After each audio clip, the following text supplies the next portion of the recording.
हाय, मैं हूँ अवनी और मैं जा रही हूँ आज त्र्यंबकेश्वर। अभी मेरी त्र्यंबकेश्वर की जर्नी स्टार्ट हो चुकी है, जो कि 12 ज्योतिर्लिंग में से एक ज्योतिर्लिंग है। तो सबसे पहले मैं ये कवर करने वाली हूँ। ये जर्नी मेरी स्टार्ट हो गई है कल्याण से, अमृतसर एक्सप्रेस, जो कि थी 12:20 पे, पर ये ट्रेन हो गई है थोड़ी सी लेट। ये ट्रेन मुझे मिली है 1 बजे, तो अभी बज रहे हैं रात के 1 और फाइनली ये ट्रेन मुझे मिल गई। ये मेरा सीट नंबर है, सीट नंबर 80। सीट नंबर 80 मुझे मिला है, जो कि दरवाजे के ठीक सामने है। तो ये जर्नी मेरी ऑलमोस्ट 2 आवर्स की होने वाली है। 2 आवर्स के बाद में मैं पहुंच जाऊंगी नासिक। वहाँ से मैं आपको हर एक छोटी बड़ी चीज़ बताऊंगी, जो आपके लिए बहुत ही आसान होगा। 1 डे ट्रिप कैसे एंजॉय करना है। 2 घंटे ट्रैवल करने के बाद रात के 3:30 बजे मैं पहुंच गई हूँ नासिक। अब यहाँ से मेरी जर्नी स्टार्ट हो जाती है। आप सब देख सकते हैं कैंटीन भी ओपन है, बट ये एलिवेटर बंद है, जहाँ पर मेरा दिमाग ख़राब हो गया एलिवेटर बंद देख के। अब इतने रात को मुझे कोई ट्रैवल तो नहीं मिलने वाली, तो मैं चली जाती हूँ वेटिंग रूम में, जिसका प्राइस आप यहाँ पर देख सकते हो। तो मैंने यहाँ पर वेटिंग रूम ले लिया है। तो थोड़ा वेट करने के बाद और कुछ वेंडर से बात करने के बाद हमें पता चला है कि 4:30 बजे की एक बस नासिक जाती है।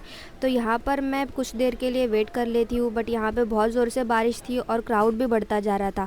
बट फाइनली हमारी बस हमें मिल गई और यहाँ पे 1 घंटे के ट्रैवल के बाद मैं पहुँच गई हूँ त्र्यंबकेश्वर। तो सबसे पहले मैं आ जाती हूँ कुशवर्ता कुंड, क्योंकि यहाँ स्नान करने के बाद ही आप त्र्यंबकेश्वर के दर्शन कर सकते हैं। एंड अगर आप लेडीज़ हैं तो आपको यहाँ पर चेंजिंग रूम मिल जाएगा, जिसका चार्ज है 60 to 70 रुपीज़। यहाँ पे फ्रेश होने के बाद हम रेडी होके आ चुके हैं और यहाँ पे आपको गेस्ट रूम भी मिल जाएगा, जो कि आर्ली बेस पे 500 रुपीज़ होता है। आप बार्गेन भी कर सकते हो। तो अभी बज रहे हैं सुबह के 7 और हम जा रहे हैं मंदिर के अंदर। अंदर जाते ही मुझे यहाँ पर बहुत सारा क्राउड देखने मिल जाता है, बट एक बात अच्छी है कि यहाँ पर सिटिंग अरेंजमेंट भी है। ऑन स्क्रीन आप दर्शन भी कर सकते हो। यहाँ पे आपको कूलर और वॉशरूम भी मिल जाएगा, जो कि काफ़ी हाइजीनिक है। तो हमें यहाँ पे ऑलमोस्ट 3 आवर्स हो चुके हैं, बट कोई थकान नहीं लग रही। और ये जो त्रिशूल है वो महादेव का स्वरूप है। यहाँ के पुजारी और स्थल पुराण के अनुसार ये त्रिशूल ही महादेव का जीवित प्रतीक माना जाता है। हम ऑलमोस्ट मेन गेट पे आ चुके हैं और त्र्यंबकेश्वर एक ऐसा ज्योतिर्लिंग है जहाँ पर आपकी विश को फुलफ़िल किया जाता है। माना जाता है कि यहाँ पर मांगी हुई हर विश आपकी पूरी हो जाती है। यहाँ पे आप पूजा भी करवा सकते हैं, जैसे काल सर्प दोष, नारायण, नागबली, महामृत्युंजय, रुद्राक्षाभिषेक, पितृ शांति, नवग्रह शांति और भी बहुत सारे पूजा पाठ आप यहाँ पर करवा सकते हो, जिसके चार्जेस होंगी 1100 रुपये या 1500 रुपये। पूजा के अनुसार चार्जेस के रिलेटेड आपको पुजारी जी यहाँ पे गाइड कर देंगे। कहा जाता है त्र्यंबकेश्वर का शिवलिंग एक अनोखा शिवलिंग है, जहाँ पर ब्रह्मा, विष्णु, महेश तीनों शक्ति एक ही शिवलिंग में विराजमान है। इसीलिए इसका नाम त्र्यंबक पड़ा। इसका मतलब 3 मुख वाले भगवान।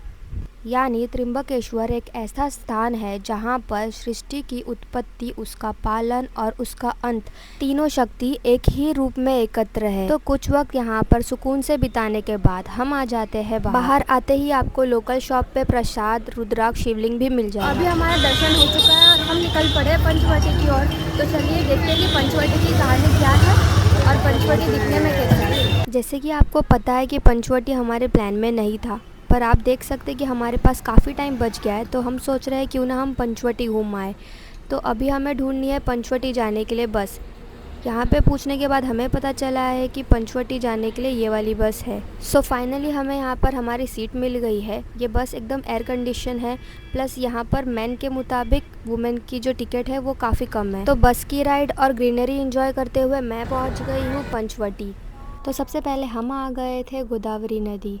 आप यहाँ का सराउंडिंग देख सकते हैं। यहाँ की वाइब एकदम से गंगा घाट की याद दिला देती है।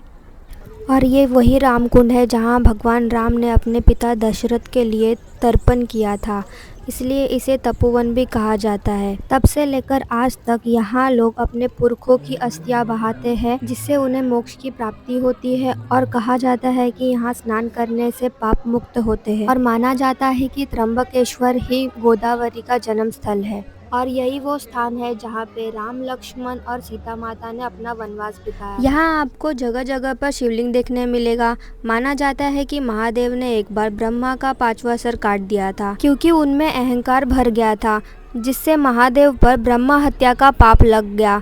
तब वो गोदावरी नदी के पास आए, जहाँ गौतमी माता ने उनका पाप गोदावरी नदी में धुलवाया और उन्हें पाप मुक्त किया। इस ब्रिज से ऊपर आते ही आपको राम कुंड और लक्ष्मण कुंड दिखेगा। तो इस तरफ है राम कुंड और ये तरफ है लक्ष्मण कुंड। गोदावरी जितनी पाप नाशिनी और पवित्र नदी है, उतनी ही तीर्थ और घाट के लिए भी मानी जाती है। ये दक्षिणी गंगा के नाम से भी जानी जाती है और यहाँ पर कुंभ मेला भी बहुत मशहूर है। यहाँ पर गोदावरी आरती सुबह के 6 बजे और शाम के 6:30 बजे शुरू होती है। तो फिर क्या, मैं यहाँ पर आरती लेने के लिए रुक गई क्योंकि 6:30 बजने ही वाले थे। मुझे सीता गुफा भी एक्सप्लोर करना था, पर मैं ये मोमेंट मिस नहीं करना चाहती थी, इसीलिए मैं यहाँ पर ही रुक गई। और यहाँ पे आरती अभी शुरू होने वाली है, तो मैं चाहती हूँ कि मेरी तरह आप भी इस आरती का आनंद लें और यहाँ की वाइब को महसूस करें। गीता में अर्जुन को बताते हुए भगवान श्री कृष्ण 6वें अध्याय सूर्य जणू तेजाळला भ्रामितं देवतोपरि अंगलग्न मनुष्याणां ब्रह्महत्या